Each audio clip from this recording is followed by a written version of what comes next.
สบายดีท่านผู้ชมที่เคารพทุกท่านปัญหาความขัดแย้งระหว่างจีนกับญี่ปุ่นนั้นเบิ่งคือว่าจะสามารถแก้ไขได้แบบง่ายๆและบ่ส่งผลกระทบต่อการร่วมมือของสองประเทศแต่อย่างใดแต่ในความเป็นจริงแล้วมันมีความสลับซับซ้อนหลายกว่านั้นความบ่ลงรอยกันระหว่างจีนกับญี่ปุ่นนั้นมันเริ่มมาจากการที่นางซานาเอะนายกรัฐมนตรีหญิงคนแรกของญี่ปุ่นนั้นได้กล่าวพาดพิงจีนเกี่ยวกับกรณีไต้หวัน โดยนายกรัฐมนตรีของญี่ปุ่นได้กล่าวว่าถ้าหากว่าจีนนั้นยกกองทัพเข้าไปรุกรานและยึดครองไต้หวันญี่ปุ่นก็อาจจะบ่อยู่ล่าญี่ปุ่นก็อาจจะยกกองทัพเข้าไปปฏิบัติการร่วมกับไต้หวันเพื่อต่อสู้ต้านจีนกับไต้หวันนั่นเองโดยนายกรัฐมนตรีของญี่ปุ่นได้ให้เหตุผลว่าการยึดครองเกาะไต้หวันของจีนนั้น มันอาจจะส่งผลกระทบต่อความมั่นคงและความอยู่รอดของญี่ปุ่นในอนาคตจากคำเว้าดังกล่าวนั้นมันได้สร้างความบ่พอใจแก่ประเทศจีนเป็นอย่างยิ่งจนเกิดการตอบโต้จากประเทศจีนอย่างขนาดใหญ่และดุเดือดที่สุดท่านผู้ชมการตอบโต้จากประเทศจีนมีนับตั้งแต่จีนได้เรียกร้องให้ประเทศญี่ปุ่น โดยเฉพาะแม่นายกรัฐมนตรีของญี่ปุ่นนั้นต้องถอนคำเว้าและขอโทษประเทศจีนอย่างเป็นทางการเกี่ยวกับกรณีไต้หวันจีนได้ประกาศเตือนพลเมืองของตนเองให้ทบทวนหรือว่ายกเลิกการไปเที่ยวประเทศญี่ปุ่นคืนใหม่เพราะประเทศญี่ปุ่นนั้นบ่มีความปลอดภัยสำหรับพลเมืองของจีนอีกต่อไปแล้วจนเฮ็ดให้กระแสการยกเลิกปี้ยนต์สูงถึง500,000 กว่าใบท่านผู้ชม ยังบ่แล้วเท่านั้นจีนยังได้ประกาศห้ามการนำเข้าสินค้าจากประเทศญี่ปุ่นโดยเฉพาะสินค้าประเภทอาหารทะเลห้ามฉายหนังญี่ปุ่นในประเทศจีน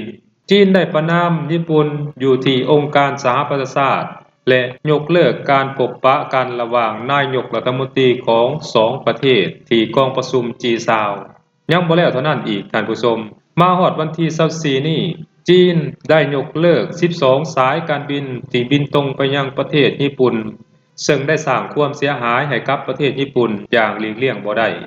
สิ่งทั้งหมดที่ประเทศจีนเฮ็ดและประท้วงไปนั้นเพียงเพราะต้องการให้นายกรัฐมนตรีของญี่ปุ่นถอนคำเว้าและขอโทษประเทศจีนอย่างเป็นทางการในกรณีพาดพิงไต้หวันนั่นเองแต่เบิ่งคือว่าทั้งหมดทั้งมวลที่จีนได้แสดงออกไปนั้น จะบ่ได้อยู่ในความสนใจของนายกรัฐมนตรีญี่ปุ่นแม้แต่น้อยเดียวญี่ปุ่นนอกจากจะบ่ถอนคำเว้าและขอโทษประเทศจีนแล้วยังเดินหน้าสร้างความขัดแย้งกับประเทศจีนเพิ่มขึ้นอีกโดยนายกรัฐมนตรีญี่ปุ่นได้ประกาศว่าจะทบทวนเกี่ยวกับการแก้รัฐธรรมนูญขึ้นใหม่เพื่อให้ตนเองนั้นสามารถมีกองทัพ และอนุญาตให้เรือรบของสหรัฐอเมริกาที่ติดอาวุธนิวเคลียร์สามารถเทียบท่าในประเทศญี่ปุ่นได้ นอกจากนั้นญี่ปุ่นก็ยังได้ประกาศว่าจะติดตั้งขีปนาวุธระยะกลางซึ่งห่างจากเกาะไต้หวันเพียง100 กว่ากิโลเมตรเท่านั้นซึ่งจีนเห็นว่าการติดตั้งขีปนาวุธดังกล่าวนี้เป็นภัยคุกคามต่อความอยู่รอดและความมั่นคงของประเทศจีน และก็ส่งสัญญาณไปยังญี่ปุ่นด้วยความบ่พอใจอย่างรุนแรงเบิ่งไปแล้วความสัมพันธ์ระหว่างจีนกับญี่ปุ่นนั้นมาฮอดเวลานี้น่าเป็นห่วงและหนักหน่วงขึ้นหลายท่านผู้ชมถึงแม้นว่านายกรัฐมนตรีของญี่ปุ่นจะออกมาประกาศว่า